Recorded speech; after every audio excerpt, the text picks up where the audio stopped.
아니 우리 왜 마트 가면 닭이 그렇게 비싼 것 같지 않은데 왜 삼계탕은 17,000원, 뭐 2만 원, 특히 요즘 프리미엄한 거는 막 3만 원 이렇게. 400 몇만 원짜리 코트 원가는 14만 원인가에 납품받더라는 거 아니에요. 원가라는 거는 사실 가격하고 그거 따지기 시작하면 세상에 말도 안 되는 가격들은 너무 많으니까. 잠실 40억 재건축 아파트 샀더니 세부담에 한숨이 나온다. 계산해보면요 750만 원 나와요.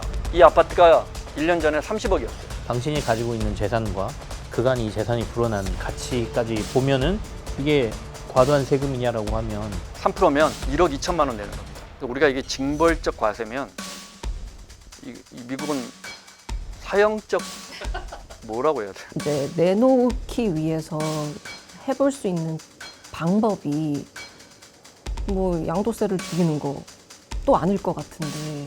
법인세 깎아주면 투자 많이 한다며. 근데 보니까 아니던데? 그래서 나 이제 복원할 거야. 법인세는 당위로 높여야 돼요. 돈 낼 데가 법인밖에 없어요. 가게에는 부채가 너무 많아요. 2천조 원. 돈 낼 데가 없어요.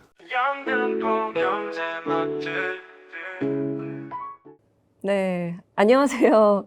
영등포 경제 맛집 트렌드 이 박사입니다.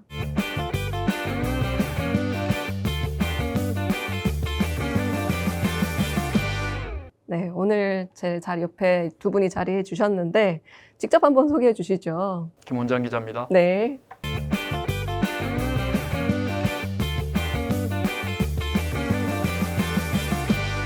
네, 김큐입니다.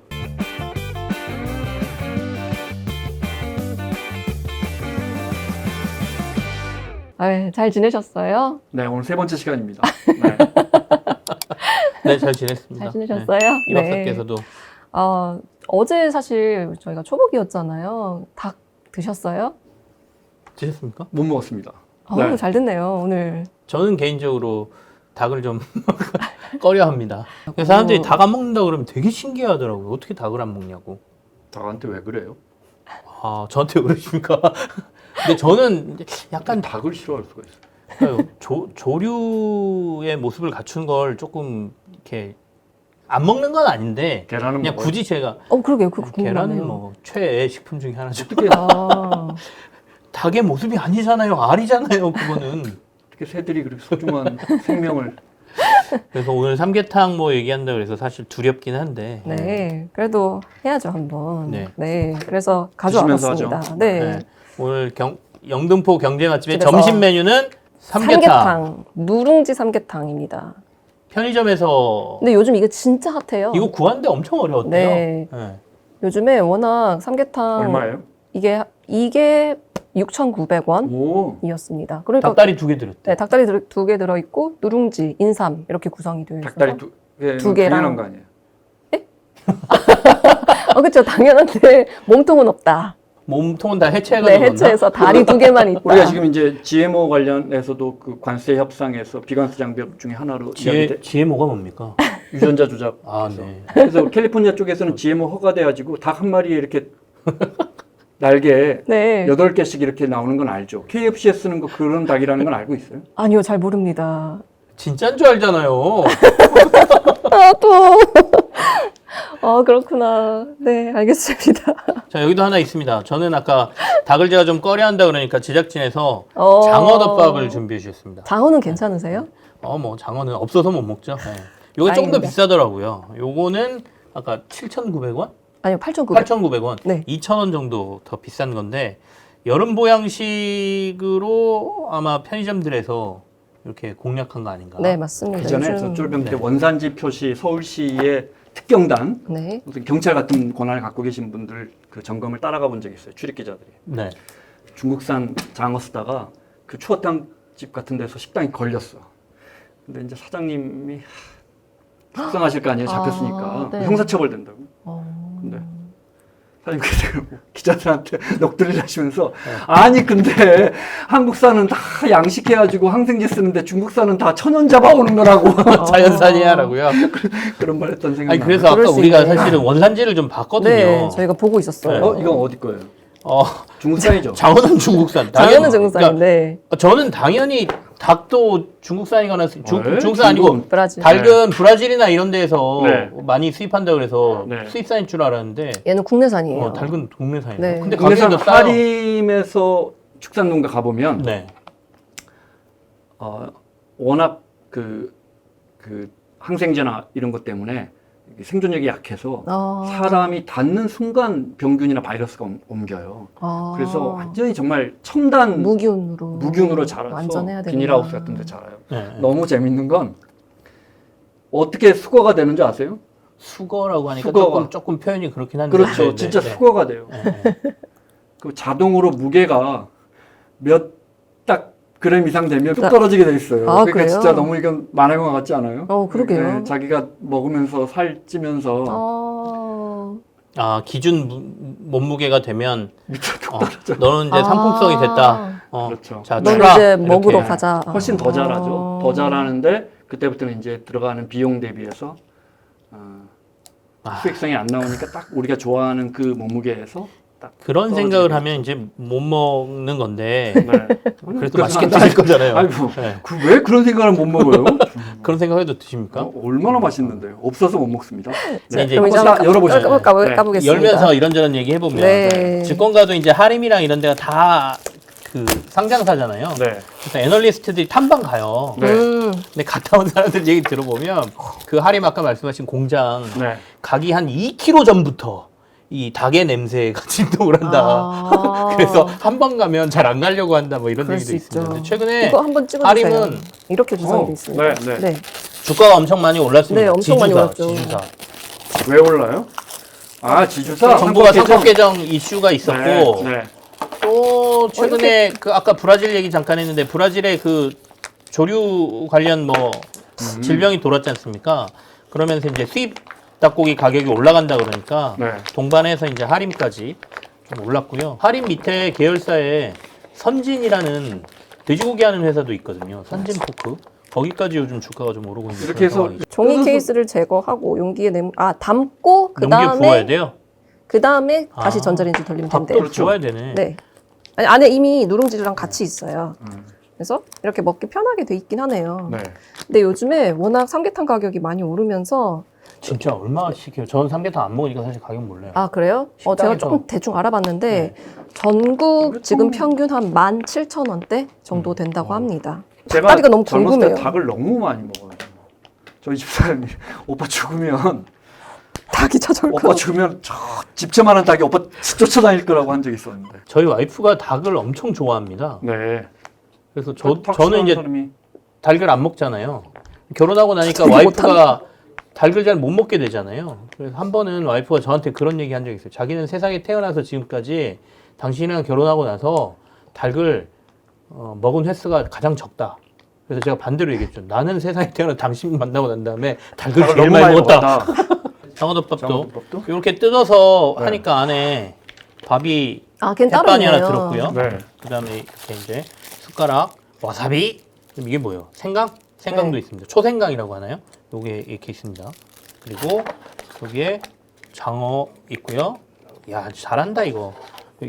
그죠? 저 이런 거 잘하죠. 먹방 할까요? 네, 잘하시는 것 같아요. 소스가 딱 있습니다. 그래서 설명서를 보니까 밥을 붓고 이거 렌즈에 돌리기 전에 여기다 그냥 부으래요. 그리고 나서 이거 다 섞어서 그다음에 렌즈로 돌리면 되나 봅니다. 근데 요즘 워낙 HMR이 정말 잘 돼서 원래 삼계탕이 굉장히 HMR 구현하기가 어려운 식품 중에 하나거든요. 왜요? 이게 이제 하긴 육수를 어려우니까 그동안 안 푹 나왔겠지. 네, 육수를 푹 골마서 식당에서 나는 그 맛이 사실 집에서 먹기가 굉장히 어려운 식품 중에 하나인데, 근데 이게 이번에 초대박을 친 것도 어떻게 보면은 사실 누룽지를 섞어서 굉장히 이 맛을 좀 잘 구현을 한 걸로 평가하더라고요. 그래서 제가 궁금하긴 해요. 와, 괜찮아요. 왜? 장어? 네, 장어가 정말 장어네요. 가짜 장어가 들어있으면 안 되잖아요. 그렇죠. 네. 이건 나중에 정하면 되니까 이렇게 해서 돌려주시면 네, 될 것 같은데요. 예, 알겠습니다. 부탁드릴게요. 네.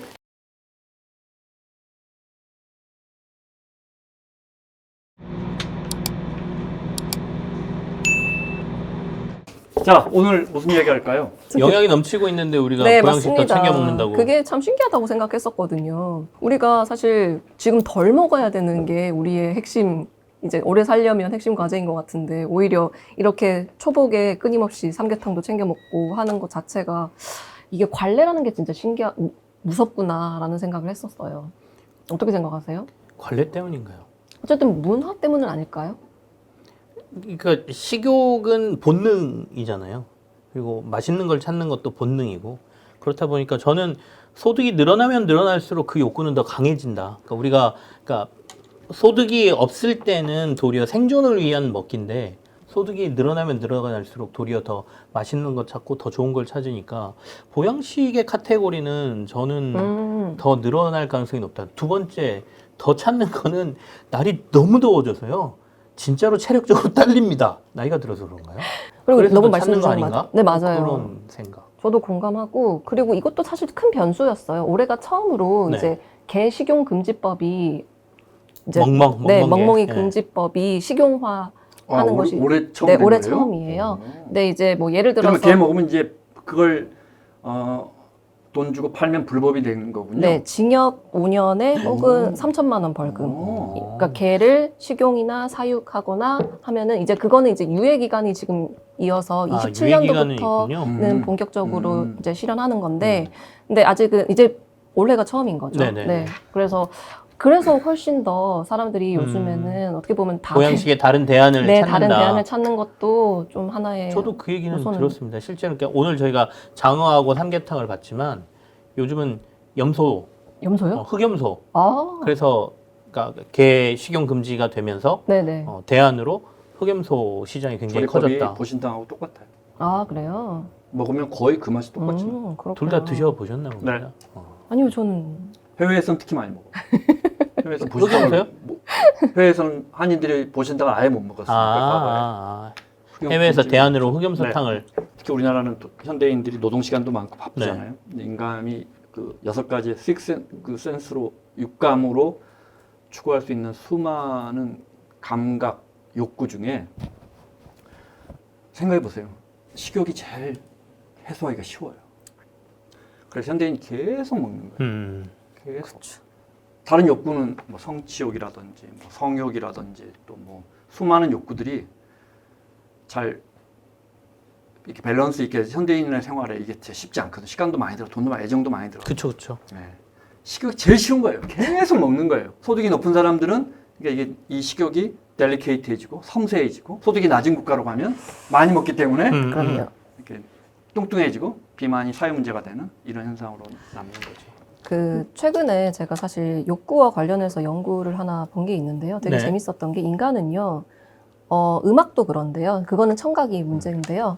음악은 자기가 좋아하는 노래를 한 2주 이상 동일하게 반복하며 들으면요, 그때 비로소 질리기 시작한대요.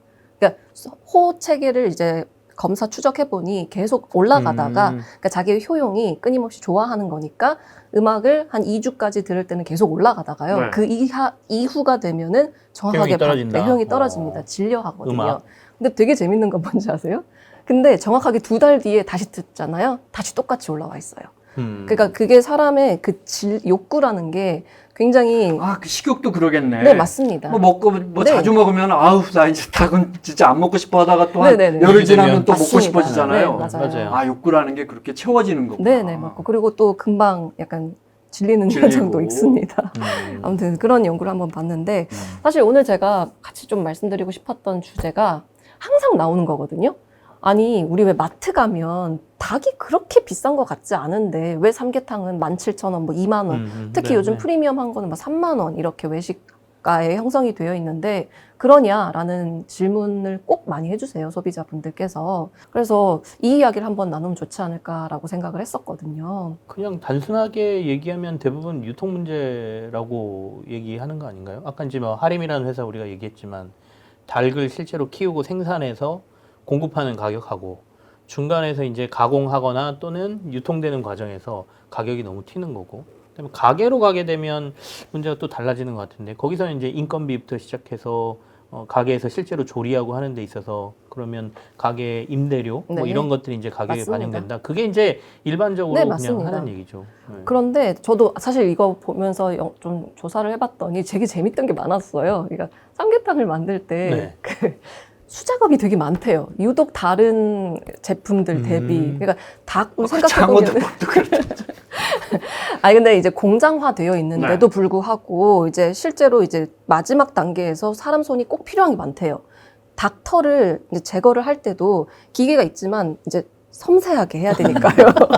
그래서 원가율이 굉장히 높은 생각보다 제품 중- 원가율이 높다. 네, 그렇다고 하더라고요. 그것이 이 삼계탕 파시는 분들이 만들어낸 논리 아닙니까? 저는 소비자 입장에서는 그렇게 얘기하면 쉬운 게 어디 있습니까? 아까 아, 장어도 물론 잠깐 그렇죠. 나왔지만 장어는 일일이 잔가시 다 빼야 되고 뭐 이런 과정이 있지 않을까. 아, 그럼요. 근데 이제 우리가 흔히 닭은 대량 공급을 하는 대표적인 식품인데 그럼에도 근데 왜 불구하고 그럼에도 불구하고 이게 보면은 마트 가서 보면 연계하면 지금 저도 얼마 전에 보고 왔는데 이마트에서 3,900원 정도 하더라고요. 근데 그게 두 마리였거든요. 네네. 그러니까 한 1,500원 정도 하는 거잖아요.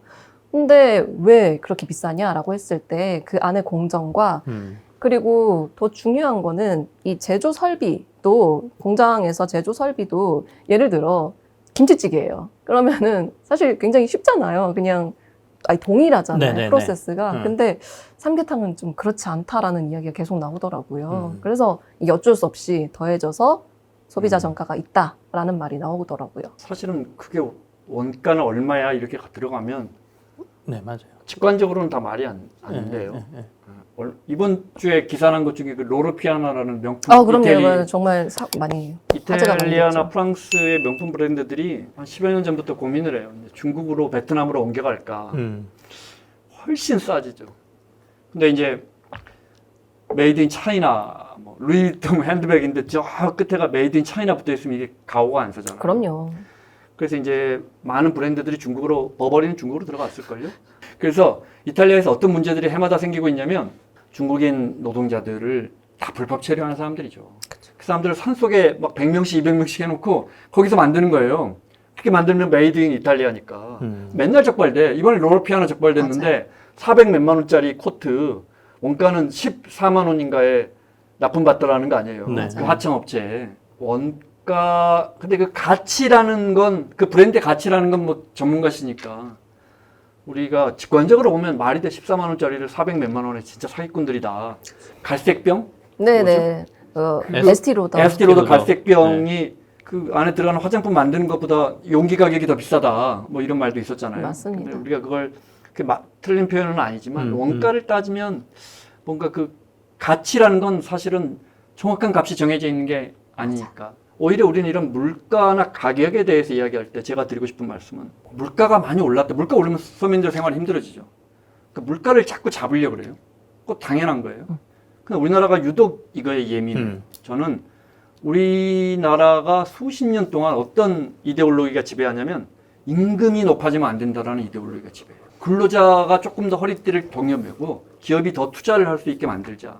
산업 생산 시대에 틀린 말은 아니에요. 기업 경쟁력이 없고 자본이 없는 나라에서 출발했기 때문에. 그렇죠. 근데 그래서 어딘가 하나 더 고통을 감내해야 한다면 그게 근로자가 됐었던 거죠. 그런데 이게 3만 달러 넘어서 또 이 이데올로기가 지배해서 지난 정부에서 노동부 장관이 임금 300만 원 받는 근로자들 가서 낮은 임금에 감동받았다라는 글을 남기는 극단적인 거지만 이게 성장을 가져온다고 믿는 거예요. 저임금이 기업에게 유리하고 그것이 우리를 선진국으로 이끌어줄 것이다. 이게 진짜 말이 안 되는 거죠. 그분 어제 당대표 선거 출마. 아니, 우리 정치 프로는 아니니까 거기까지. 네. 그분이 착각하고 있는 거예요. 착각. 그 임금이 낮아지면 그럼 어때요? 한 달에 100만 원 받는 쪽으로 가면 그럼 베트남 가면 한 달에 60만 원이면 돼요. 네, 그렇죠. 베트남은 얼마나 행복하겠어요. 그럼요. 그 다시 그리로 갈까요? 뭔가 본말이 전도된 거죠. 일본도 마찬가지고 30년 동안 실질급여가 올라가지 않는 정책을 하다가 이제 집권 자민당에서 임금을 올려줘야 소비가 늘어난다고 해서 그게 방향 전환한 지가 몇 년 안 됐어요. 제일 큰 정책 중에 하나가 소득을 올리자거든요.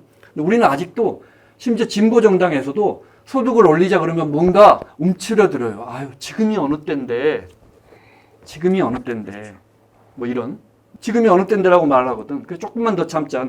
거기에 임금을 낮춰야 하는 이데올로기가 사회를 지배하고 있기 때문에 뭘 낮춰야 되느냐? 물가를 낮춰야 돼. 근데 보면 물가가 올라간다는 건 구매력이 올라가기 때문에 올라가는 것이고 일반적으로는. 그렇죠.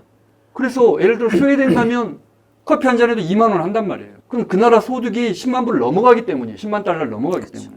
그러니까 우리도 물가가 올라가는 건 당연한 건데 임금을 잡아야 되는 사회적 이데올로기가 오랫동안 국민들을 쥐어짜고 있기 때문에 언론이 거기에 동조하고 기자들 스스로도 임금이 오르는 건 조금 미안한 거 아니야 우리 사회에? 그래서 무슨 종합병원 간호사들이 파업을 하는데 8천만 원을 이거 미쳤네 미쳐. 간호사가 무슨 8천만 원을 받아.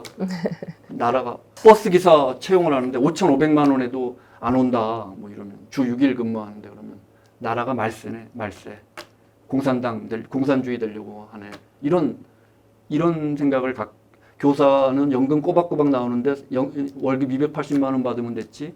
라는 이데올로기가 우리도 모르게 우리 스스로가 인식하고 있는 거예요. 저도 사실 생각을 안 해봤는데 진짜 그런 것 같아요. 그렇다니까요. 그런 인식들이 네. 맞아요? 우리가 교사 월급이 280만 원 정도 받는 게 맞나요? 우리 사회에서? 그렇죠. 많이 힘들죠. 안 맞죠. 저는 그래서 물가를 볼 때 그런 쪽도 한번 생각해 보셨으면 좋겠어요. 너무 좋은 소득이 올라가면 물가는 올라가는 거예요. 우리가 잘 사는 맞습니다. 나라가 되면 임금도 올라가고 물가도 맞습니다. 올라가는 거예요. 물론 뭐 어이없이 올라가는 물가는 정부가 통제하긴 해야 되지만 네네네. 어느 선진국도 그걸 각 부처 장관들이 MB 때는 옛날 그 과장들이 정해져 있었어요. 라면 담당 과장, 휘발유 담당 과장 잡을 수 없어. 시장 경제에서 그렇죠. 잡을 수 없어요. 그럼요. 지금도 있을걸요? 아마 네, 밖으로 네. 얘기를 안 해서 그렇지 물가 담당은 다들 있을 것 진보정보, 같고. 보수정보 네. 할 것 없이 다 네. 있었어요. 그래서 그런 것도 그런 측면에서 네. 물가가 올라가는 게 좋다는 건 절대 아니지만 네, 네. 그런 측면에서 한번 생각해 보셨으면 좋겠습니다. 네, 너무 좋은 말씀이죠. 저도요. 그러니까 사실은 제가 우리 원장님하고 같이 방송을 할 때마다 결이 좀 비슷해서 같이 방송하면 딱히 할 말이 없을 텐데라는 생각을 가끔 하거든요. 그래요? 근데 비슷한 생각을 가지고는 있는데 다만 이제 그러니까 첫 번째는 원가는 의미가 없다. 원가라는 거는 사실 가격하고 그러니까 그거 따지기 시작하면 세상에 말도 안 되는 가격들은 너무 많으니까. 그 가치는 네. 우리가 부여하는 거예요. 네. 근데 이제 그 원가에 맞춘 다른 상품들 지금 그러니까 우리가 편의점에서 이런 6,000원짜리가 나오는 거는 원가가 낮으니까 그렇게 할 수 있는 거죠. 그러니까 시장이 그 수요가 만들어지면 이제 그런 것들은 등장할 테니까. 근데 아까 말씀하신 것처럼 임금이 물가 상승률에 따라서 이렇게 자연스럽게 올라야 되고 그게 올라야 우리가 그 구매력이나 이런 것도 늘어나니까 전반적인 사회가 돌아간다라는 말씀도 맞는데 근데 좀 반면에 그러면 마냥 올릴 수 있느냐라고 질문하면 이제 그 문제가 이제 사회적으로 임금을 극단적인 얘기가 항상 경제지들에서 제일 많이 드는 게 편의점 사장님 얘기 많이 하죠. 최저임금 얘기 나오면 무조건 편의점이죠. 그쵸. 편의점 가서 직원이 더 받아간다고. 직원이 더 받아간다. 실제 그런 경우가 많아. 그런 진짜 경우도 많습니다. 있고. 그러니까 이제 그 중간에는 이윤을 떼가는 누군가가 생기고 그다음에 아까도 말씀드린 임대료라는 거에서 지금 우리나라는 건물을 갖고 있는 사람이 뭐 그런 얘기 많지 않습니까? 그러니까 거기서 받는 월세나 뭐 이런 것들 그런 것들을 다 제외하고 보면 임금을 올렸을 때 나타나는 사회적인 부작용이 너무 많으니까 그럼 이것도 구조적으로 다 고쳐야 되는데 이거는 한 방에 고칠 수가 없고 그러니까 맞는 말씀이지만 현실적으로 그러면 올릴 수 있는 버퍼가 있느냐의 문제는 또 다른 것 같다. 저도 공감합니다. 지대 이야기가 나왔으니까 기본적으로 우리가 땅을 점유하면서 얻을 수 있는 이 지대가 매우 높은 나라라는 걸 뭐 통계청 통계나 한국은행 통계로 말고 저는 이렇게 생각합니다. 다들 건물주가 되고 싶어하는 나라잖아요. 이 나라는 유명한 프리미어리그 축구 선수가 돼도 건물주, 전직 대통령도 영포 빌딩 같은 건물주. 사실은 우리 마음속에도 직장인들도 저거 건물 하나 작은 거 꼬마 빌딩. 네. 연예인들도 다 건물주가 꿈 종착점이에요. 꿈이. 서구 선진국들은 꿈이 나는 의사지만 은퇴하고는 소설가가 될 거야. 나는 축구 선수지만 은퇴하고 의료 봉사를 할 거야. 나는 나는 음악가지만 은퇴하고 산악인이 될 거야. 다 꿈의 종착점이 다르잖아요. 우리는 다 하나로 모아져요. 우리는 다 성공한 다음에 건물주가 되는 게 꿈이에요. 그게 뭘 의미할까요? 그게 많이 남는다는 거예요. 우리 사회에서. 그것이 최고의 이익이라는 것이 계속 입증됐다는 거예요. 그러니까 그러면 정부가 해야 할 일, 공공이 해야 할 일은 뭐죠? 이 지대 이익을 줄이는 걸 해야 되는 거예요. 어떤 특정 경제 영역에서 그것이 이익이 지나치다면 정부는 그것을 완화하려고 해야죠. 예를 들어 어떤 방법이 있죠? 공급을 늘리거나 또는 과세를 하거나 이렇게 해야 되죠. 그동안 그게 미약했던 거죠. 지금은 이제 공급이 너무 늘어나서 꼬마 네. 빌딩들 가격이 떨어지고 있고 꼬마 빌딩들 가격이 오르려면 기본적으로 동네 상가들이 장사가 잘 되고 오피스들이 장사가 잘 돼야 임대료를 올릴 거 아니에요. 맞아요. 근데 골목 경기가 안 좋은데 어떻게 꼬마 빌딩들이 가격이 올라갈 수가 있을까요? 서울 시내 주요 지점까지 꼬마 빌딩들 가격이 떨어지고 있는데 그래서 연예인들 지금 뭐 다들 몇십억 남겼다는 도대체 그런 기사를 왜 쓰는지 모르겠지만 그런 기사도 가만 보면 5년, 10년 전에 산 빌딩들이에요. 진짜 삼계탕이 되어 왔네요. 왔습니다. 네, 삼계탕이 이거 왔습니다. 멋들어지게 잘라가지고 또 모양까지 내갖고 주셨네. 와. 닭다리가 두 개 들어있어요. 닭이 있어요. 네. 네. 닭다리가 이게 여기 이박스 닭다리 넣고. 한번. 네. 네, 닭다리 한번. 이건 닭다리 이렇게 손으로 들고 드실 수 있겠습니까? 한 끼 식사로 여기 뭐 오. 진짜 맛은 어떻습니까? 맛은 어떠세요? 진짜 맛있습니다. 에이 표정은 이거 솔직하게 말씀해 주십시오. 진짜 맛있어. 네. 약간 누룽지 향이 깍두기. 나는데요? 깍두기 주세요. 진짜 맛있어. 생각보다 맛있어요. 진짜요? 네. 도대체 생각을 어디까지 낮춰놓으신 겁니까? 네. 제가 왜냐면 아까도 말씀드렸던 것처럼 삼계탕이 이게 식당에서 먹는 거 구현하기 진짜 어렵거든요. 근데 생각보다 진짜 괜찮네요. 이거는 아까 이 겨자도 있고 뭐 했는데 그냥 아니 먹어야죠. 저걸 넣어서 먹어야지. 그래요. 그건 취향입니다. 이거 그래, 그렇게 그래. 강요를 하십니까? 많이 컸다. 먹으라 먹어야지. 중요한 건 이 장맛이 아니라 결국에는 장어겠죠? 그럼요. 이렇게들 하던데요. 네, 이렇게. 그렇게 하셔야 돼요. 먹방 할 때 잘 보여라고. 괜찮아요. 괜찮아요? 정말로. 네. 진짜요? 정말 저게 괜찮아요. 정말 찐 표정인 것 같아요. 아, 생각보다 그러니까 장어가 일단 좀 부드러워야 돼요. 자칫하면 이렇게 쫄깃쫄깃하다가 아니라 운하기는 뼈까지 부드럽게 씹혀야 돼요. 아, 맞아. 그 일본 친구들은 이것보다 훨씬 작은 운하기를 써서 위를 이렇게 덮어요. 벤또 위에를 이렇게 덮죠. 한 너댓 마리로. 먹방 엄청 잘하시는데요? 맛있어 보여. 괜찮습니다, 진짜로. 저 촌에서 와서 이렇게 들고 먹어요. 생각보다 부드럽고 맛있어요. 맛있어요? 응. 먹을만한데요. 저희가 이거 점심이에요. 네. 그래서 실제로 드셔야 점심입니다. 합니다. 어디서 만든 거라고요? GS25요. 이거 협찬 아니랍니다. 협찬 아니고 우리 왜 제작진이니까. 이렇게 열심히 이걸 설명하고 있는 거죠? 협찬할까봐. 드시면서 하시죠. 네. 참 재산세 나왔어요. 7월이잖아요. 저는 재산세가 안 나요. 재산이 없습니다. 이렇게 차단을. 짠하다. 차단을. 자, 7월과 9월에 이제 반씩 나오잖아요.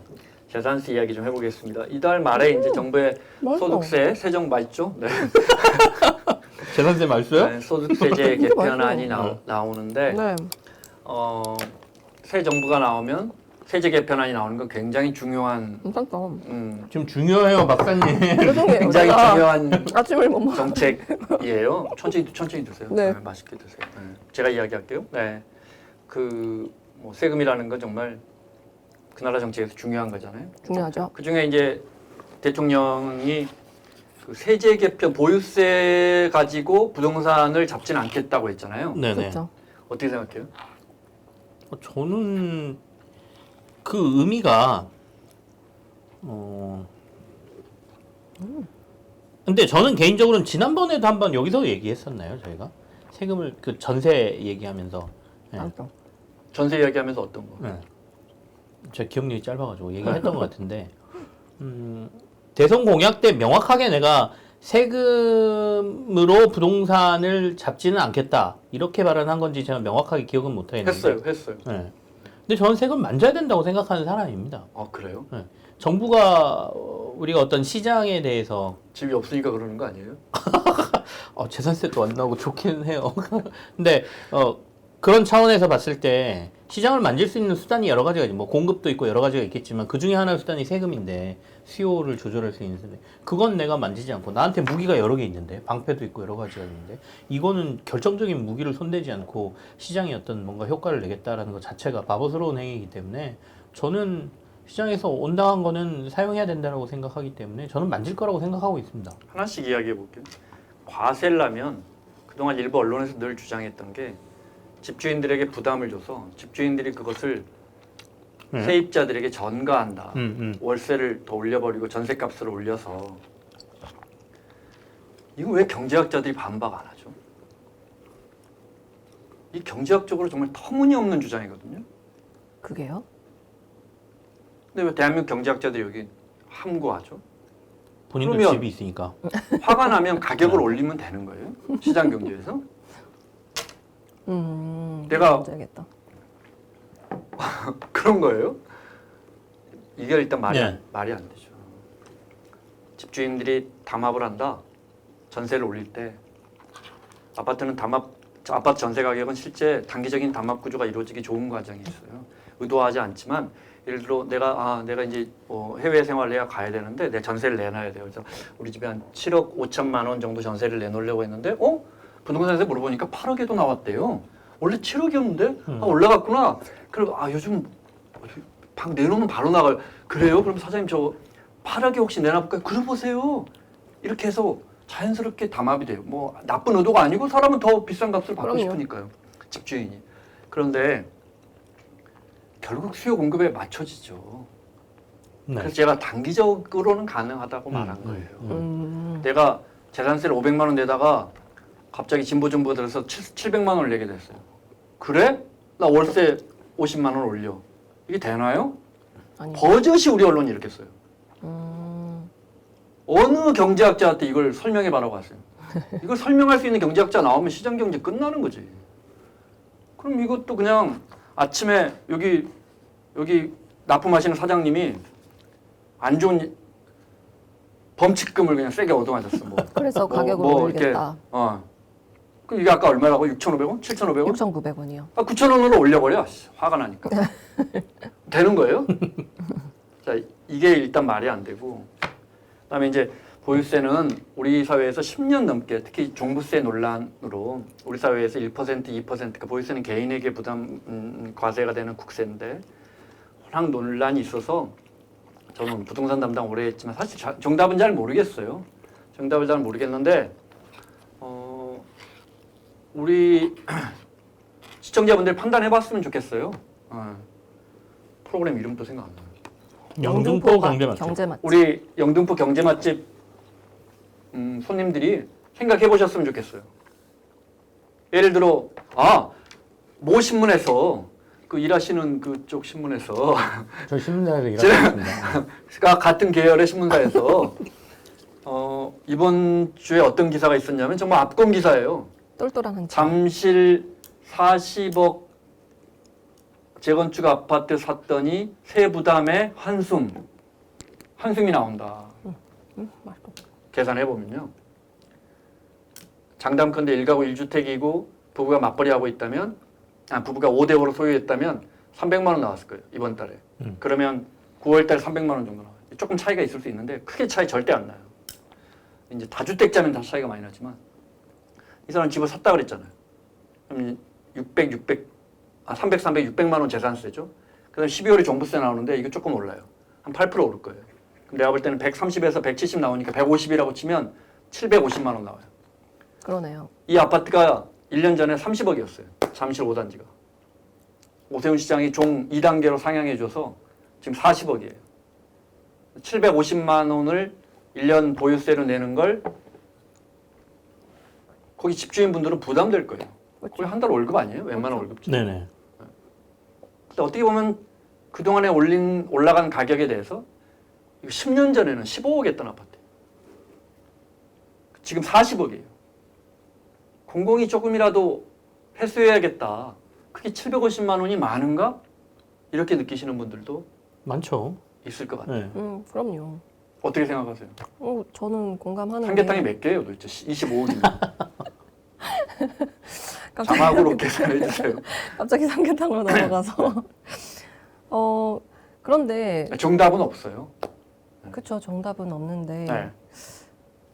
이게 그러니까 소비자의 입장에서 생각을 해보자면 이 종부세나 재산세나 이게 또 다른 어떤 심리적 계정이거든요. 그러니까 이게 뭐냐면은 우리가 물건을 살 때 하나의 그 통으로 사는 거와 그리고 동시에 우리가 생각하지 못했던 어떤 플러스의 어떤 가격을 지불하게 된다면 사실 그거는 받아들이는 사람 입장에선 굉장히 또 다른 하나의 비용으로 느끼는 거라서 그래서 저는 그런 기사를 쓰게 되지 않았나라는 생각을 해봤습니다. 그래서 저는 사실 그거를 소비자 관점에서 그냥 피상적으로 만약에 소비자라면 그게 공감이 많이 될 만한 기사이겠구나라고 생각만 했었던 게 있어요.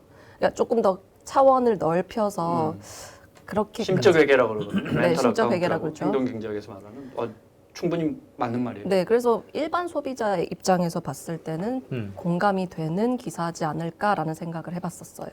한숨이 나온다. 네. 뭐 낚시성 기사라고 하는데 제목으로 끄는 뭐 어그로 끈다라고도 하고 그러니까 제일 많이 부동산에서 쓰는 기사지 않습니까? 그러니까 세금은 뭘 해도 다 저항이 있는 그러니까 조세 저항이 존재하는 건데 일반적인 세금보다는 워낙 단위가 크니까 부동산은 계산해 보면 몇백만 원씩 나오죠. 몇백만 원씩 나오죠. 그럼 그 금액 자체만으로도 일반적인 서민들 입장에서 아까 말씀하신 대로 뭐 한 달 월급 이상 야 이걸 세금으로 낸다고?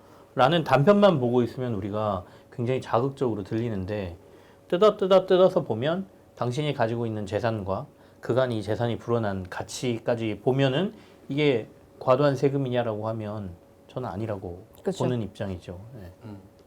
언론이 자주 쓰는 습관적으로 쓰는 말 중에 징벌적 과세라는 게 있어요. 세금을 줘서 국민을 혼내주는 거 아니냐. 난 이 조어도 잘못된 거라고. 예를 들어 미국 이야기에서 미국과 우리의 보유세를 수평 비교하기는 어렵습니다. 미국은 거래세가 낮고 또 우리는 이게 시세 차이 공시 가격을 해마다 바꿔서 이게 가격이 올랐나 낮았나 해가지고 이제 결정을 하지만 미국은 내가 매입한 가격에다가 보유세를 계속 때리기 때문에 오르지 않습니다. 집값이 계속 올라도. 근데 10년 전에 샀으면 10년 전 가격으로 하는데 그래도 보유세가 보통 캘리포니아나 뉴욕주 같은데 뭐 커넥티컷 이런 데 3% 가까이 됩니다. 아까 잠실주공 40억이라고 봤을 때 잠실주공 지금 그 사이에 45억 됐습니다. 근데 40억이라고 봤을 때 3%면 1억 2천만 원 내는 겁니다. 한국은 750만 원 낸다 그랬잖아요. 우리가 이게 징벌적 과세면 이 미국은 사형적 뭐라고 해야 돼? 사형적 과세? 말이 안 됩니다. 이게 이런 것도 나쁜 의도라기보다 잘 몰라서 이러는 겁니다. 휘발유에 들어가는 세금 53%인가 4%입니다. 그렇죠. 그럼 이게 우리가 지금 실효세로 따져보시죠. 40억 주택에 750만 원 내면 실효세율이 0.18인가 그래요. 노무현 대통령이 이거 10년 동안 조금씩 올려서 1% 맞추려고 했어요. 제가 아까 미국은 비싼 데가 3%라고 그랬다잖아요. 네. 저는 이거 우리가 지금 0.2%도 안 된다고요. 고가 주택이 0.이고 저가 주택이 0.1이에요. 그러니까 1까지도 바라지도 않아요. 0.5 정도만 가도 선진국의 반도 안 되는 거거든요. 이게 징벌적이다. 국민들을 혼내주려고 한다. 0.2가. 그럼 휘발유 53%는 국민들을 아잡내려고 정부가 하는 거예요? 이런 용어 자체가 자신들이 그 기사를 쓰면서 그것이 국민들에게 어떤 프레임을 만드는지 잘 인식하지 못하고 습관적으로 쓰는 거예요. 징벌적 과세라는 말이죠. 근데 흔히 보통 그렇게 하죠. 이제 우리가 자산을 가진 사람과 가지지 않은 사람을 프레임을 딱 나눠서 가진 사람들에게 이제 세금을 때리는 거니까 이렇게 징벌적이다 이렇게 더 강하게 하는 것도 있는 것 같습니다. 그럼 제가 오랫동안 이 기사를 쓰면서 느낀 건데 이게 진짜 솔직하게 이제는 말할 수 있다. 은퇴했으니까 기자실에서 기자들이 잘 몰라요. 아, 그렇죠. 일단 우리 한 40명 정도 기자실에 국토부 기자실에 앉아 있는데 40억 집 가지고 있는 사람 없어. 옛날에 어떤 문재인 정부에서 계속해서 집값이 올라가니까 그때 제가 안에서 데스크하고 있을 때인데 종부세, 재산세, 보유세를 또 올렸어. 5%를 최고 세율을 6%까지 올렸어. 근데 그걸 쓰는 친구들이 세율이 6%야? 그러면 얼마예요? 4, 6, 24. 40억짜리면 2억 4천만 원 이렇게 되는 거예요. 근데 구간별로 과세하잖아요. 네. 그래서 그거는 정말 저 위에 꼭대기.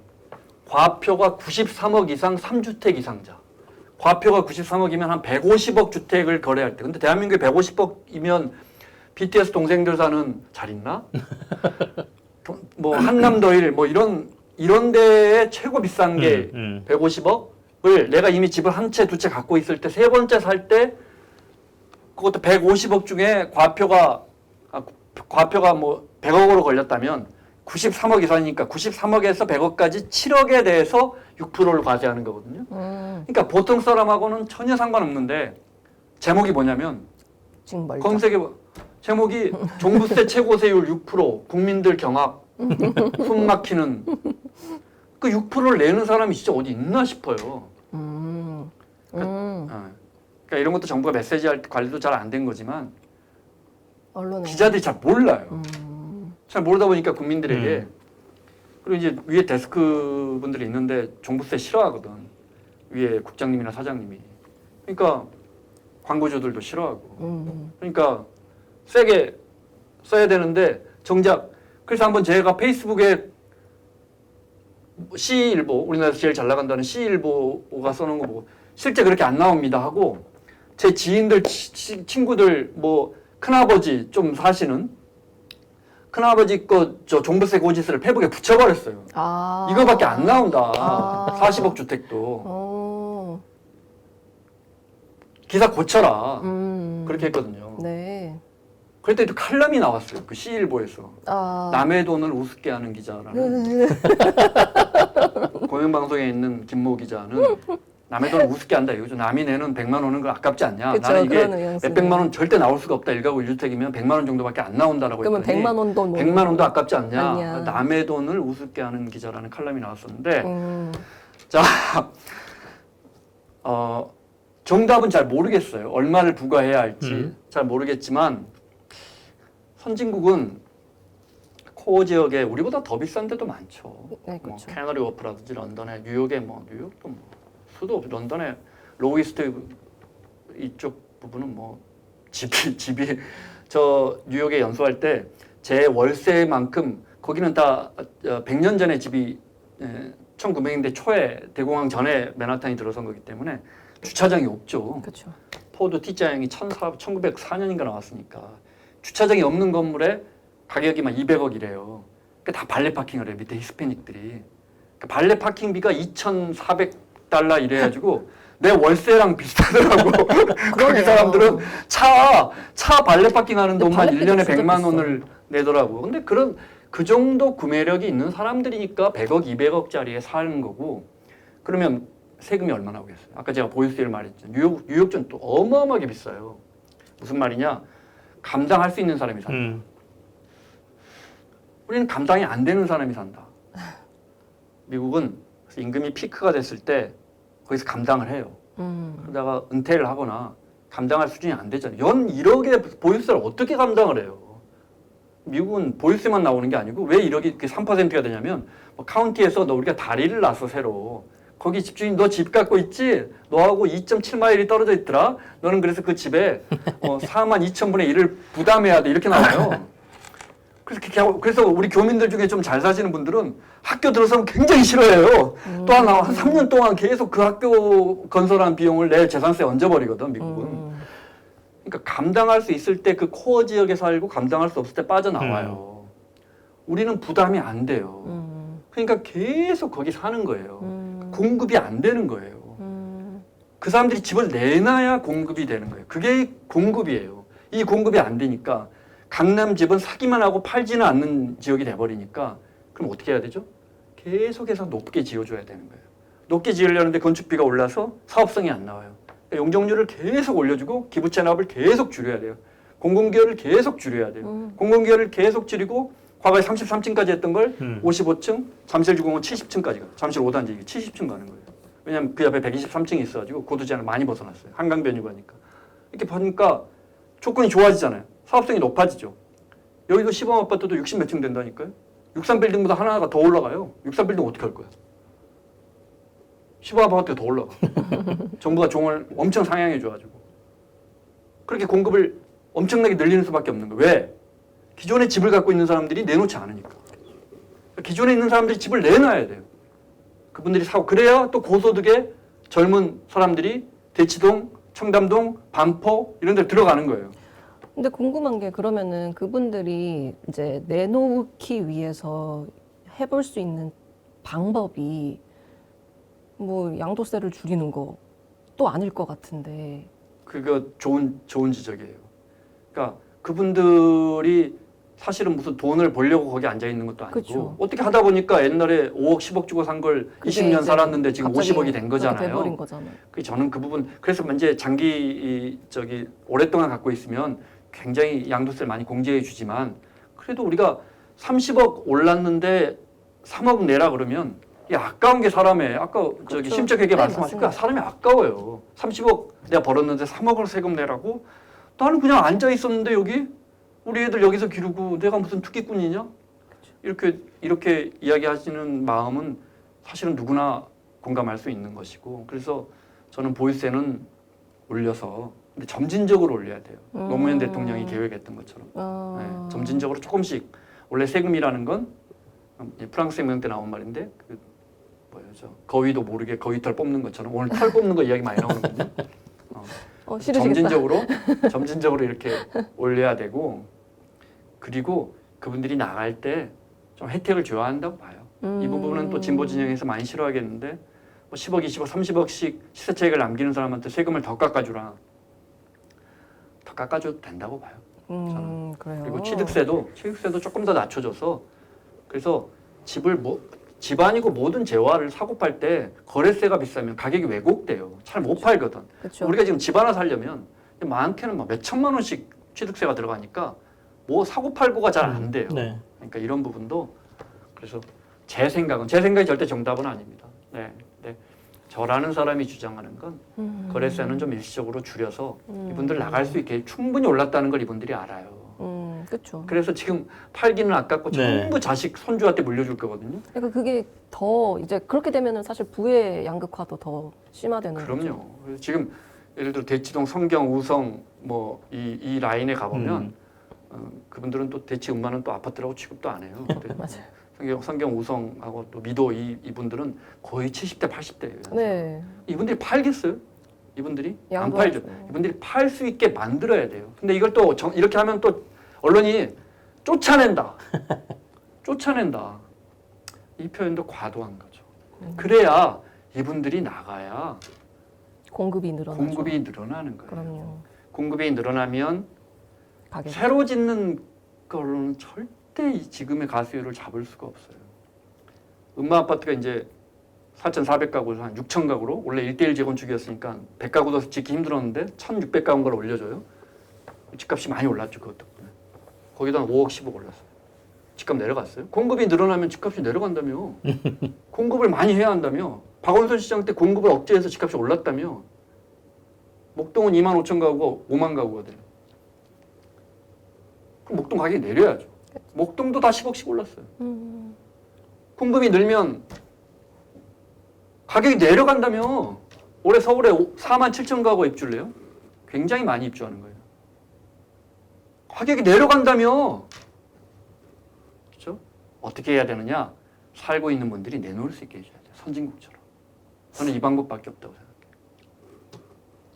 어떻게 보면 정책 재현에 가까운 말씀이시고. 네. 지금 용산은 제 그래서, 생각에 네. 전혀 동의하지 않습니다. 용산이라고 하니까 청와대는 아니고 용산이 맞긴 맞네요. 그죠? 10월 달에 청와대로 간대요. 네. 10월부터는 청와대고. 네. 거기 세금 안 만질 거, 그러니까 거기 들어간 결론적으로 친구들이 세금 안 만질 것 같다라는 말씀. 네. 대통령이 그렇게 밝혔으니까요. 만져도 쉽지는 않을 것 같고 이제 공정시장 가액 비율이라고 해서 그렇죠. 이제 대통령령으로 조정할 모든 세금은 국회 허락을 받아야 되는데 이론이라도 쓰려면 당연히 세법을 고치려면 그런데 공정시장 가액 비율이라 해서 기가 막힌 지렛대를 만들어 놨어요. 그래서 과표가 딱 나와서 이게 20억짜리인데 과표가 한 13억이 나왔다 그러면 거기에 곱하기 몇 %를 하게끔 했어요. 이건 이제 정부가 할 수 있어요. 대통령령으로.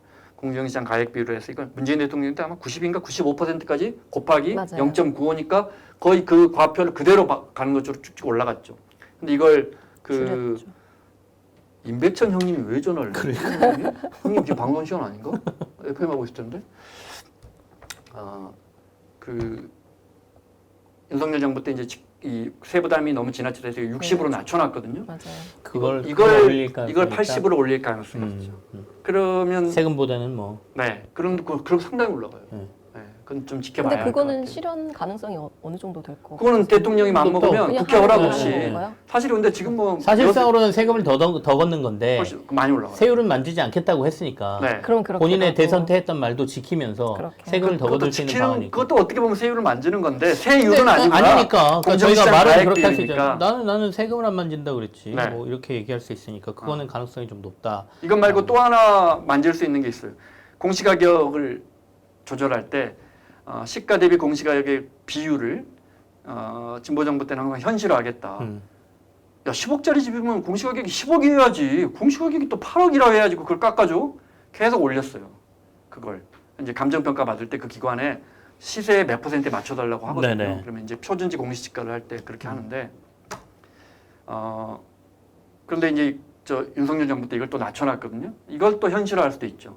근데 지금 집값이 올랐기 때문에 집값을 잡기 위해서 이 정책을 하면 좋은데 집주인 입장에서는 또 아니 내가 올려라고 해서 오른 것도 아닌데 나는 가만히 있었는데 또 세부담이 갑자기 늘어나니까 저는 올려야 한다고 보지만 세부담이 많이 늘어나면 안 돼요. 작년에 100만 원 냈다면 올해 200만 원 나오면 안 돼. 한 130만 원 정도 나오게 해야 돼요. 순차적으로 가야 된다는 순차적으로 말씀이시고 방향성은 아까 뭐 방향성은 저도 동감하고 저는 대선 때는 그렇게 얘기했지만 할 수 있으면 좋은 무기가 있으면 좋은 무기를 써라라는 게 저의 입장이고 집값이 여기서 지금 일단 대출 규제를 하면서 일단 잡혔기 때문에 제가 볼 때 그 카드는 근데 바뀌어둘 가능성이 잡혔어요? 네네 좀 잡혔어요. 조금 잡힌 잡혔어요. 건가요? 서울은 잡혔죠. 아, 그래요? 막 뜨겁게 가다가 위에다 찬물 확 부었잖아요. 돈을 못 빌리면 아파트 못 사요. 서울. 아까 말씀하신 대로 우리는 소득이 부족한데도 불구하고 레버리지를 어마어마하게 이렇게 해서 들어가면 내 여기서 손해는 안 봐라는 믿음이 있었기 때문에 얼마든지 레버리지를 일으켜가지고 과감하게 들어가는 거예요. 이른바 영끌이라고 들어가는 거였잖아요. 그게 일종의 가수요라고 보는 거죠. 그러니까 이 가수요를 싹 걷어내버리면 실수요만 남기 때문에 실수요는 뭐 그렇게까지 가격이 올라가는 거에 대해서 사람들이 도전적으로 들어갈 수 없는 시장이니까 뭐 그렇게 된 것 같고 선배도 세금 얘기를 하시면 저도 사실은 오늘 세금 얘기를 좀 하고 싶어서 저는 이제 법인세 구윤철 장관이 기재부 장관이 이제 그 인사청문회 과정에서 질문 받으면서 법인세 얘기를 했잖아요. 그러니까 딱 요지는 그거였거든요. 법인세 깎아주면 투자 많이 한다며. 근데 보니까 아니던데? 그래서 나 이제 복원할 거야. 복원할 거야라고 얘기하진 않았어요. 검토해 보겠다 뭐 이런 투로 얘기는 했지만 그런 말 들으면 기업들 철렁했을 것 같아요. 그 얘기 나오자마자 언론들은 다 이번 정부가 법인세 올리는구나. 법인세를 올린다라고 썼죠. 근데 이게 윤석열 정부 때 우리나라 법인세 최고 세율이 25%에서 24%로 1%포인트 떨어졌고요. 맞아요. 그리고 저것도 낮춰졌어요. 원래 10에서 문재인 정부 때 숫자가 10에서 25% 세율 구간이 9에서 24%로 같이 1%포인트 이렇게 내려갔어요. 주식 양도 차익에 대한 과세. 주식 법인세율. 법인세율? 과표 구간을? 네, 그것도 똑같구나. 네. 저 주식 양도 그것과 기준이 똑같네. 네. 네. 그래서 어쨌든 떨어뜨려 줬는데 그리고 나서 그러면 진짜 말한 대로 그러면 투자가 많이 이루어졌느냐. 근데 뭐 법인세라는 게 사실 기업이 돈 잘 벌어야 더 올라가거든요. 그러니까 경기하고도 관련이 있고 그래서 딱 이것 때문에 뭐 세금이 이만큼 줄었다라고 얘기하기는 힘들지만 실제로 보면 그 구윤철 장관도 얘기했지만 100조 원 거치던 게 지금 60조 원밖에 안 거쳐요라고 얘기한 거잖아요. 그러면 거의 40조가 빠진 거거든요. 당시에 1%포인트 내리면 한 16조 원 정도 덜 거칠 거다 이렇게들 얘기했던 걸로 제가 기억해요. 왜 이렇게 갭이 커요? 경기가 안 좋아. 경기가 수출을 안 많이 좋았으니까. 못해. 2022년에 100조 갔었는데. 근데 정부 입장에서는 부동산이든 어디든 지금 세금을 걷긴 걷어야 되는 상황이잖아요. 그러니까 지난 정부가 계속해서 세수 펑크를 내놨고 경기는 침체되고 있고 돈은 더 쓰겠다고 지금 계속 하고 있고 이번 정부는 어쨌든 간 정부의 재정의 역할을 굉장히 중요시하는 정부니까 그러니까 정부라고 하면 기본적으로 일반 가게하고는 달라요. 그러니까 일반 가게는 내가 직장을 잃어서 돈을 못 벌면 야 와이프한테 돈을 좀 아껴 써야 될 것 같아. 애들 학원도 좀 줄이고 뭐 이렇게 얘기하면서 아끼다가 내가 이제 일 하나 둘 늘어나고 그러면 이제 야, 외식도 좀 하러 가고 너 뭐 영화학원 다닐 거야? 그러면 영화학원도 보내고 뭐 이러는 건데 정부는 완전히 반대거든요. 경기가 안 좋아지면 정부가 빚을 내서라도 사람들한테 돈을 막 뿌려서 경기가 어느 정도 살아나기 시작하면 야 이제 너네 살만하지? 그리고 세금을 걷는. 그러니까 지금 정부는 그렇게 하겠다는 거고 이전 정부는 그게 어딨어. 일단은 재정이 튼튼해야지. 그러면서 세금을 뭐 어쨌든 간 덜 걷고 뭐하고 하면서 전체적으로 쓰는 것도 줄이고 하는데 돈도 덜 들어오니까 문제가 생겼던 거잖아요. 근데 이번 정부는 적극적으로 돈을 쓰겠다고 하니까 근데 지금 재정은 좀 빵꾸 나 있고 그러면 어디선간 돈은 들어와야 되는 상황이고 그러면 지금 분명히 어디선가 얻을 수 있는지를 보고 있을 텐데 그 중에 하나 그나마 여력이 있는 곳이 기업이다라고 보는 것 같아요. 그리고 실제로도 너네가 만약에 우리가 법인세를 낮춰줬는데 그러니까 논리도 되죠. 투자도 많이 하고 뭔가 경기에 도움을 줬다라고 하면 우리가 이거 효과가 있구나라고 생각하고 가겠는데 야 보니까 너네 투자도 별로 안 했어. 제가 좀 찾아봤거든요. 흔히 말하는 기업들이 그러니까 현금을 얼마나 갖고 있는가?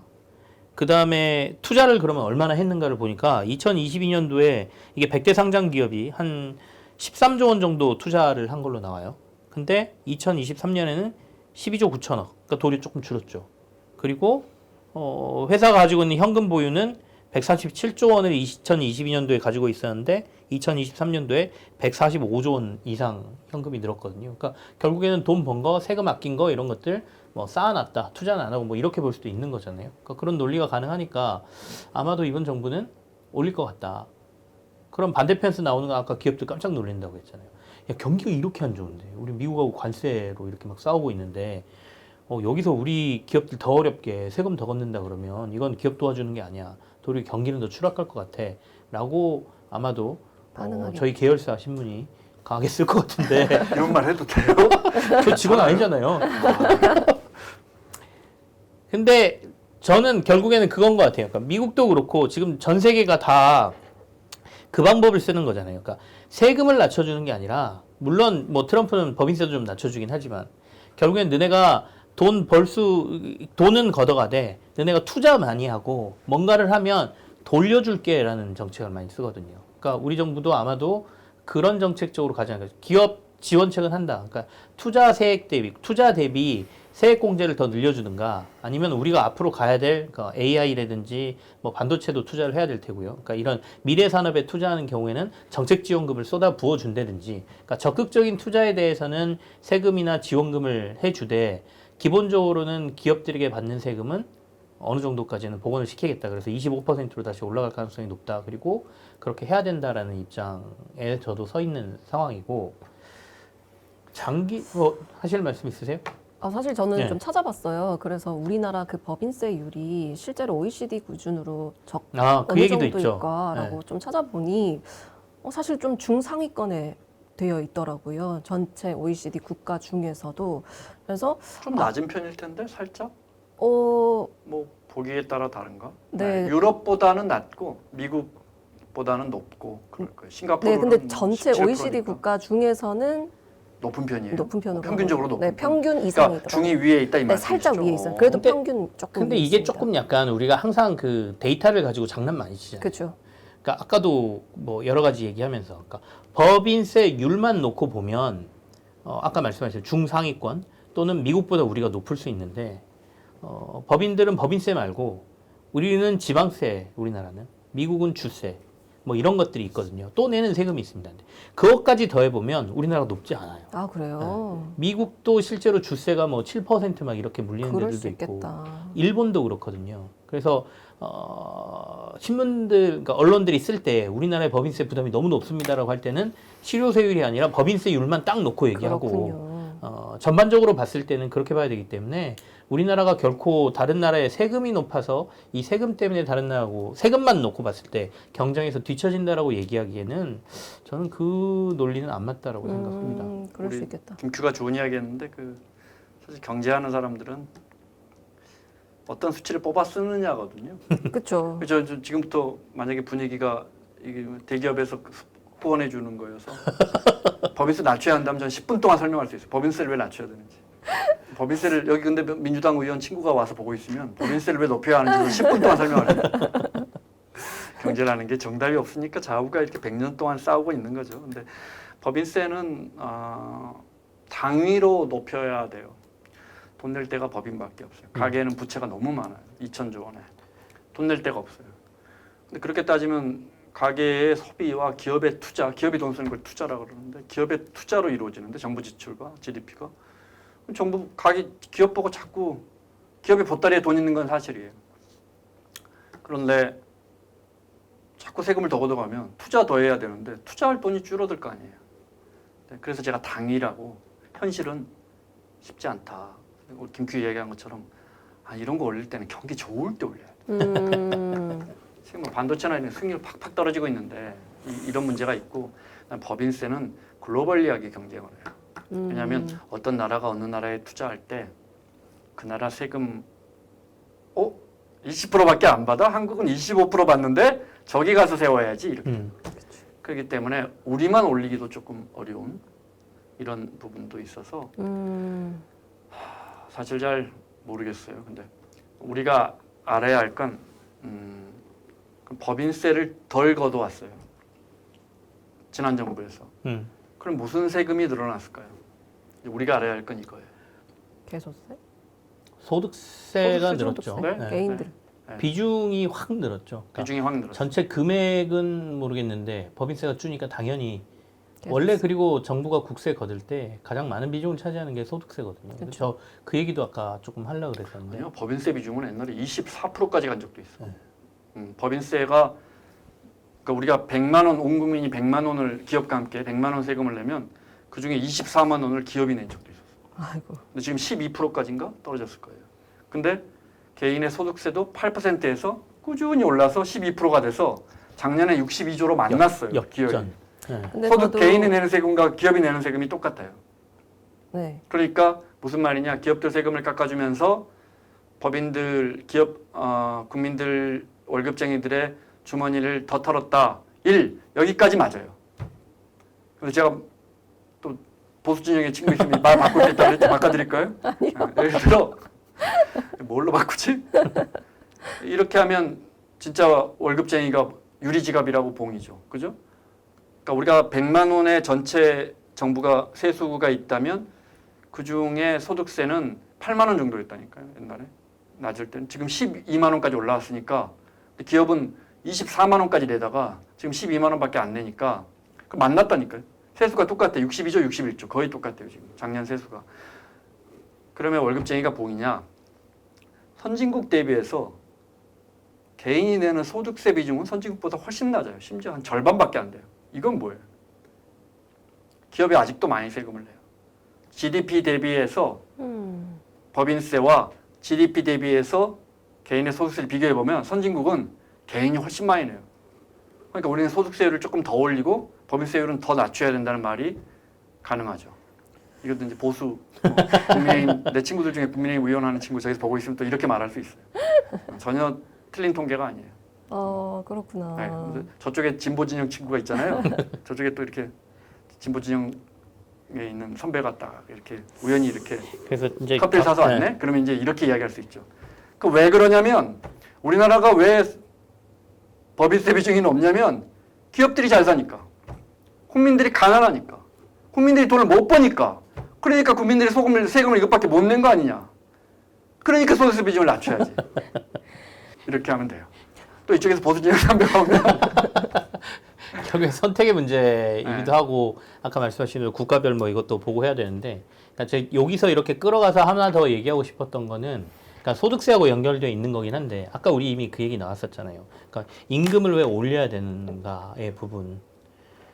그러니까 소득세라는 것도 결국엔 우리가 세금을 내는 거고 내는 거기 때문에 이 임금의 수준에 따라서 바뀌는 거기도 하고 그리고 요즘 뭐 용어가 계속 바뀌긴 합니다만은 예전에는 공장 자동화라고 얘기했고 조금 지나니까 스마트 팩토리라고 얘기하고 지금은 이제 아까 휴머로이드 로봇 이렇게 가는 거잖아요. 근데 지금 돌아가는 모양새로 휴머로이드 로봇이 진짜로 공장에 들어가서 이제 제품을 생산하는 시기가 곧 눈에 보이지 않습니까? 그런 노동자들이 사라지는 세상이 올 텐데 물론 다 사라지지는 않겠지만 지금보다는 수많은 노동자들이 많이 직장을 잃겠죠. 어딘가 일을 할 수도 있고 안 할 수도 있는데 그러면 그 상황에서는 정부는 세수의 큰 기둥인 소득세의 일부를 잃게 되는 상황이 나오잖아요. 이건 어떻게 해결할 건가에 대한 고민들이 이미 굉장히 오래전부터 시작됐고 그 중에 하나가 선배도 아시겠지만 로봇세라는 거 걷자는 논의가 있어요. 유럽 의회에서는 오래전부터 논의하고 예, 예. 그러니까 자동화율에 따라서 법인의 세금을 높이는 거예요. 그러네요. 그러니까 만약에 결국 네가 법인세네요. 공장 자동화 로봇을 인간 100명 쓰던 거를 50명 대체했으면 너는 야 법인세 조금 더 내. 이렇게 높이는 거죠. 정부도 결국엔 돈 걷어서 써야 되니까 어딘가엔 돈이 나와야 되니까. 근데 지금 세상이 그렇게 돌아가고 있기 때문에 결국엔 법인의 부담은 갈수록 높아지는 상황이 올 수밖에 없다라는 생각이 들고 있고 그러네요. 우리도 그런 고민을 지금 해야 되는 시기가 아닌가 싶기도 하고요. 네. 이거 이제 진보진영 친구가 있을 때 하는 말. 기업이 내는 부가가치가 일정하다, 또는 올라간다 했을 때 과거에 1000명을 고용했는데 지금 NGNS로 공상 가보면 뭐 100명 앉아 있다는 거 아니에요. 뭐 엄청 뭐 몇천억씩 수출하는 공장에서 지금 100명밖에 고용을 하지 않는다. 그럼 일자리가 900개가 날아가는 거잖아요. 이 900명을 우리 사회가 시장에서 어떻게 소화합니까? 그런데 그 기업이 일정한 부가가치를 유지해서 똑같은 매출을 유지한다면 그 기업은 여전히 일조 매출을 갖고 있다면 고용을 안 했으니까 결국은 이게 논리적으로 맞는 건지 모르지만 결국은 그 회사가 더 세금을 부담해야 된다. 내는 수밖에 어, 없는 거예요. 이게 지금 유럽 의회가 생각하고 있는 로봇세의 개념이에요. 근데 저는 그게 되게 좋았던 게, 그러니까 항상 법인세 생각하면은 이제 소득세와 법인세 딱 이렇게, 그러니까 수평적으로만 생각했는데 사실 시계열적으로도 봐야 된다라는 게 되게 좋은 말씀이신 것 같아요. 그러니까 앞으로는 이 방향성이 개인이 이건 일자리를 진보진영 친구 잃어버리니까. 있을 때. 아 그런 거예요? 진보진영 친구 제 옆에 있잖아요. 아 진보진영 친구세요? 진보진영 선배? 전혀 저는 진보라고 생각하지 않습니다. 네. 케인즈가 그랬거든요. 혁명이 일어나면 자랑스럽게 부르주아의 편에 서겠다. 그렇군요. 근데 네. 저는 훨씬 더 자본 이득이 늘어날 거라고 보니까 로봇을 사용하게 돼. 24시간 돌릴 그럼요. 테고. 이게 오늘 김 기자가 이야기하는 건 이제 중견기업이 아니고 글로벌 기업들 이야기고 실제 우리 아, 글로벌 네, 기업들의 네. 퍼포먼스가 물론, 네. 뭐 말도 못하게 좋아지고 있고 이제 뭐 자꾸 해외로 나가서 문제지만 그래서 그 기업들은 나는 더 부담할 수 있을 거라고 생각해요. 그런데 이제 보수 끝으로 하나만 더 할게요. 이거 재밌다. 보수 지형 친구가 와 있다면 그런데 글로벌 기업들이 기술 개발을 해서 해외에서 물건을 수출하는 패러다임이 바뀌었어요. 바뀌었죠. 중국 때문에. 정부가 엄청나게 기술 개발을 지원하고 사실은 WTO 체제에서는 이건 안 되잖아요. 보조금만 줘도 걸렸었잖아요. 정부가 대놓고 배터리다, 자율주행이다, 뭐 AI다. 정부가 대놓고 그냥 무슨 계획이다 해가지고는 뭐 몇십 조씩 때려 박아요. 그래서 그 시장에서 판매만 모르는데 그렇게 기술 영역을 갖추면 기업에 결합시키고 심지어 뉴욕 증시에 상장을 한 다음에 해외에 팔아버려요. 근데 지금 이게 기술이 좋으니까 사실 우리 시장에 와 있는 BYD 같은 것도 사실은 중국 기업이 만든 것이라고 할 수도 있지만 중국 정부가 만든 거란 말이에요. 그렇죠. 그러니까 우리도 지금 글로벌 기업들에게는 사실은 엄청난 지원을 해줘야 할 상황이에요. 세금을 거둘 상황이에요. 아 여기 이제 보수 진영. 보수 진영 와 있으면 또 이렇게 이야기하면 돼요. 다음 시간에는 옷을 이렇게 되게 반반. 예. 네, 빨간색, 파란색 네, 이렇게 입고 오셔가지고 이렇게 얘기하셨다가 하는 건 어떻습니까? 아니면 그냥 이렇게 벗고 입는 걸로. 아니 망토를 하나 이렇게. 소득세도 많이 불구가 있잖아요. 근데 이건 사실은 조금 문제예요. 우리나라 급여생활자 중에 한 33% 되지 면세자분들이. 네. 그러니까 100명의 월급쟁이 분들은 그중에 33명은 소득세를 한 푼도 안 내요. 선진국은 소득이 낮은 분들도 조금씩은 내거든요. 이런 부분도 참 어려워요. 근데 제가 이렇게 말하면 뭔 소리야, 나 세금 다 떼는데?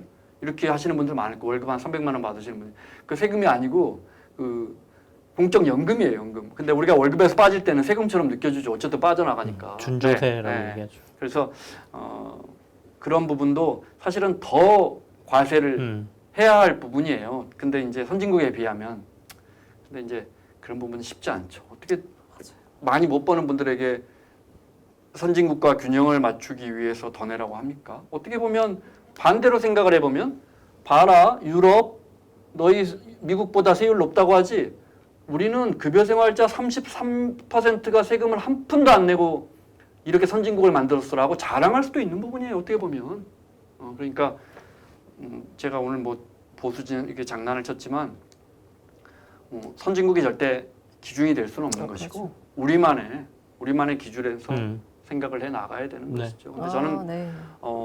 기업이 조금 더 여지가 있다.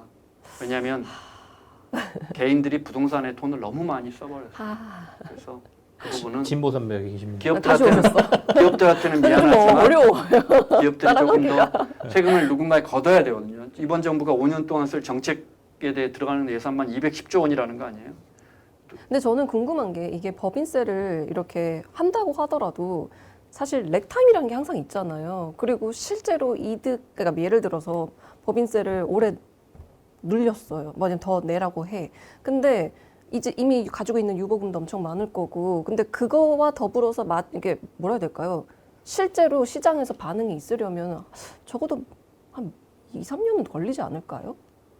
제가 이상한 시장 반응이 하도 하는 건가요? 아니 그래도 하이에크와 케인즈한테 그거 반응이 안 나와. 그거 언제 도대체 라고 이야기하니까 그래서 저는 네네 죄송합니다. 아니, 그래서 뭔가 이게 지금 우리가 논의를 하고 있지만 사실 아웃풋은 항상 렉타임이 있기 때문에 그러면은 이 수평적으로 생각하는 게 절대 아니고 아까 김규현님께서 말씀해 주신 것처럼 수직적으로 그러니까 시계열적으로 장기적으로 봐야 되는 문제구나라는 것에 저는 한 표를 그러니까 왜냐면 이게 진짜 뭐냐면 이게 진보 보수 이걸 떠나서 우리가 어떻게든 지향해야 되는 거는 어쨌든 결론은 잘 먹고 잘 사는 거니까 약간 그런 생각을 하게 되네요. 하이에크가 저 케인즈한테 그 단기적으로는 안 되지만 장기적으로는 그건 다 결국은 시장이 알아서 할 거야. 케인즈가 그랬잖아요. 네. 장기적으로 우리 다 죽어. 언제 기다려? 기다리다 죽어. 언제 기다려? 네. 알겠습니다. 그래요. 정답은 없고요. 네. 경제에서 정답은 딱 하나 있는 것 같아요. 네. 그게 내가 말하는 게 정답이야라고 소리치고 다니는 사람들 있잖아요. 그 사람들이 엉터리다. 그 사람들이 껍데기다. 이거 하나 빼고는 네, 오늘 이렇게 잘 이야기해 주신 두 분과 함께 제목을 한 번 더 이야기해 주세요. 네. 영등포 경제 맛집 앞으로 많이 봐주시고요.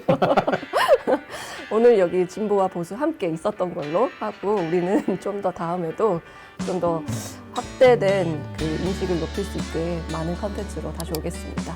네. 고맙습니다. 네, 감사합니다. 고맙습니다. 수고하셨어요. 네. 네. 고생하셨습니다.